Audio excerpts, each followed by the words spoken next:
नमस्कार, मेरा नाम है Vivek Sharma and you are watching me from year end review in lung cancer from Mumbai which is happening here in the western hotel and we are bringing you the top oncologist of the country and we are trying to understand what is happening in this conference, what all new things have been being discussed. And with me is Dr. Somnath Roy. He is a medical oncologist from TMC Kolkata. Dr. Sahab, namaskar and a very warm welcome to you. Welcome. Dr. Sahab, you had a very interesting session as I understand.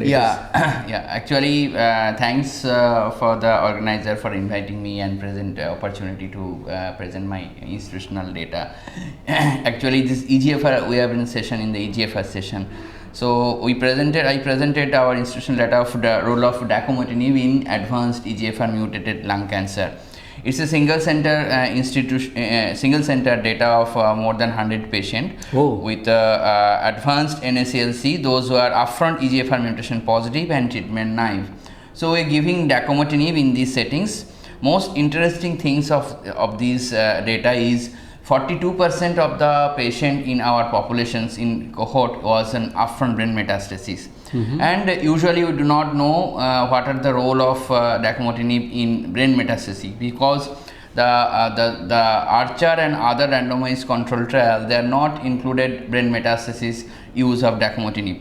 Okay. So in this study we included brain metastasis patient and we give whole brain radiation or SRS, the brain directed therapy. After that we are using dacometinib.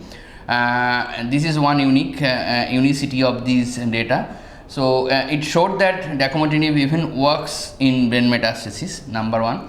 Number two, near about 40% patient or required dose modification after standard dose, and some patient due to poor GC we used lower dose, like one dose level less is 30 mg. And it showed that lower dose there is no difference in the outcome. Standard dose versus low dose of dacometinib, there is no outcome difference.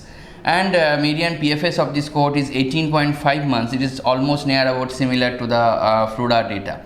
So this is a single center data from India. It showed that the patient with a brain metastasis also, if we treated the brain metastasis and offered dacometinib either standard dose or lower dose, it equally works. So that is the implication of this study. And lower dose also effective in population with a poor GC or those who are not tolerated the standard dose, and it was equally effective. And that is the main take home from my study. That's really fantastic, and I think it's and actually this was the Dr. Vishwas, the principal investigator of this study. And we are all the co-investigator, and together we presented this data in the this year ESMO, main ESMO in the Madrid, and they also selected in Annals of Oncology.